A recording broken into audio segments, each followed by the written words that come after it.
നമസ്കാരം. എൻ്റെ പേര് PM മാത്യു. ഞാൻ ആലപ്പുഴ ജില്ലയിൽ എടത്വ സ്വദേശിയാണ്.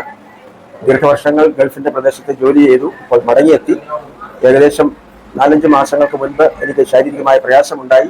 എൻ്റെ കാലിന് സർജറി ചെയ്യേണ്ടതായിട്ടുള്ള ഒരു അവസ്ഥയുണ്ടായി. എനിക്ക് അതിൽ നിന്ന് മോചനം ലഭിക്കുവാനായി ദീർഘവർഷങ്ങളായി എനിക്ക് പരിചയമുള്ള ഡോക്ടർ ജോബിൻ കെ തോമസിന്റെ നേതൃത്വത്തിലുള്ള ഏറ്റുമാനൂരെ ഡയാ ഹീൽസിൽ വന്ന് ചികിത്സ തേടുവാനും അനുഗ്രഹകരമായിട്ട് ഇപ്പോൾ നടക്കുന്നതിനും എനിക്ക് സാധ്യമാകുന്നുണ്ട്. വിരല് മുറിച്ചു പോകാൻ സാധ്യതയുണ്ട് എന്ന് സംശയിച്ച സാഹചര്യം വരെ എൻ്റെ ജീവിതത്തിലുണ്ടായി. ഇവിടുത്തെ മെഡിസിൻ, ഇവിടുത്തെ ചികിത്സ, വാക്യൂം സിസ്റ്റം എല്ലാം അനുഗ്രഹമാണ്. ദയവായിട്ട് കാല് മുറിക്കണം എന്ന് ആശുപത്രിയിൽ നിന്ന് അറിവ് ലഭിക്കുന്ന ആളുകൾ ദയവായി ഏറ്റുമാനൂർ ഡയാ ഹീൽസ് എന്ന പ്രസ്ഥാനവുമായി ബന്ധപ്പെടണം. ഇവിടെ ബന്ധപ്പെട്ട് ചികിത്സ തേടിയാൽ നിങ്ങൾക്ക് നിശ്ചയമായിട്ടും പരിപൂർണ സൗഖ്യം ലഭിക്കും എന്ന് ഞാൻ പ്രത്യാശിക്കുന്നു. എല്ലാവരെയും ദൈവം തമ്പുരാൻ അനുഗ്രഹിക്കട്ടെ. എൻ്റെ ഹൃദയത്തിലെ ആഗ്രഹം ഈ ഏറ്റുമാനൂരെ ബ്രാഞ്ച് പോലെ കേരളത്തിലെ എല്ലാ ജില്ലകളിലും ഓരോ ബ്രാഞ്ചസ് ഈ പ്രസ്ഥാനത്തിന്റെ പേരിൽ ഉണ്ടാകുവാൻ തക്കവണ്ണം ഇടയാകണം എന്നതാണ്. എല്ലാവിധ ആശംസകളും അറിയിച്ചുകൊണ്ട് ഞാൻ നിർത്തുന്നു. Thank you.